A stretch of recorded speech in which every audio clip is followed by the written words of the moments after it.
కాంగ్రెస్ అంటేనే మోసం నిర్లక్ష్యం. ఇవాళ పిడికెడు మందికి 4 పథకాలను ప్రారంభించిన రేవంత్ సర్కార్ ఆ పని కూడా సరిగ్గా చేయడం లేదు. లబ్ధిదారులకు ఇస్తున్న ధృవీకరణ పత్రాల్లో ప్రభుత్వానికి సంబంధించిన వారి సంతకాలు లేవు. కనీసం ఎంఆర్ఓ, ఎంపీడీఓ లేదా గ్రామ కార్యదర్శి సంతకం కూడా వాటిలో కనిపించడం లేదు. మరి ఎవరి సంతకము లేని ఈ కాగితానికి ఎవరు గ్యారంటీ? ఇప్పుడు ఈ కాగితాలు పట్టుకొని ఏ అధికారుల చుట్టూ తిరగాలని ప్రశ్నిస్తున్నారు జనం. గ్యారంటీ లేని ఈ గ్యారంటీ పత్రాలు ఎందుకని నిలదీస్తున్నారు.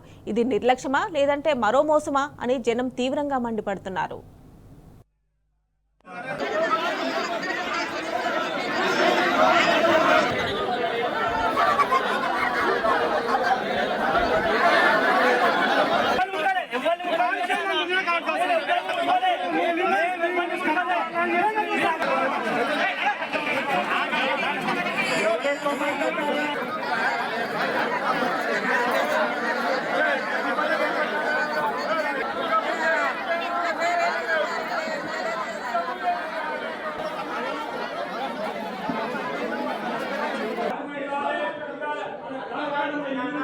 యువకులను ఫేక్ లెటర్లు ఇచ్చి ఉద్యోగాలు మీకు వచ్చినాయని చెప్పి ఫేక్ లెటర్లు ఇచ్చినటువంటి సందర్భం నుండి ఒక ఫేక్ లెటర్లను మరి ఆథరైజేషన్ లేనటువంటి ఫేక్ లెటర్లను ఇలా ఒక ముఖ్యమంత్రి సంతకం కావచ్చు, రైతు ఆత్మీయ భరోసాకు సంబంధించినటువంటి మంత్రివర్యులు తుమ్మల నాగేశ్వరరావే కావచ్చు, మరి ఇంద్రమహిళలకు సంబంధించిన మంత్రివర్యులు ఉత్తమ్ కుమార్ రెడ్డి కావచ్చు, రేషన్ కార్డులకు సంబంధించిన పౌర సరఫరాల శాఖ మంత్రి మరి పొన్నం ప్రభాకర్ వారి సంతకం లేకుండా ఒక ముఖ్యమంత్రి సంతకం లేకుండా ఇలా ఇచ్చినటువంటి లెటర్లను ఇలా మనం చూస్తూ ఉన్నాం.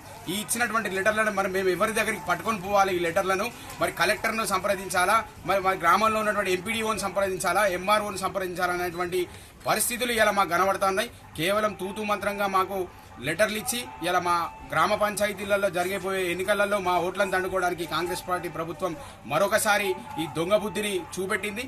దానిపైన ఒక ఎంఆర్ఓ సంతకం లేదు, ఒక ఎంపీడీఓ సంతకం లేదు.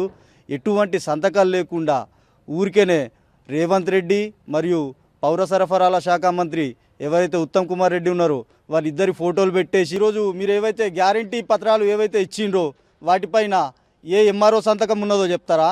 ఏ ఎంపీడీఓ సంతకం ఉన్నదో చెప్తారా? కనీసం గ్రామ కార్యదర్శికి సంబంధించిన సంతకమైనా ఉన్నదా?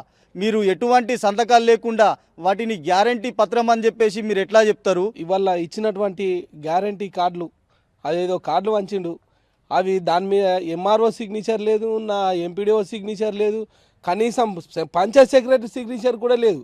ఇప్పటికీ 5 సార్లు మేము ఫాములు నింపుకుంటా ఇస్తున్నాము, జిరాక్స్లను కూడా తీసుకుంటున్నారు తప్ప ఇప్పటిదాకా ఇచ్చింది అయితే ఏమీ లేదు. ఇప్పటిదాకా ఒక్క హామీని కూడా సక్రమంగా అమలు చేసినటువంటి పరిస్థితులు అయితే లేవు.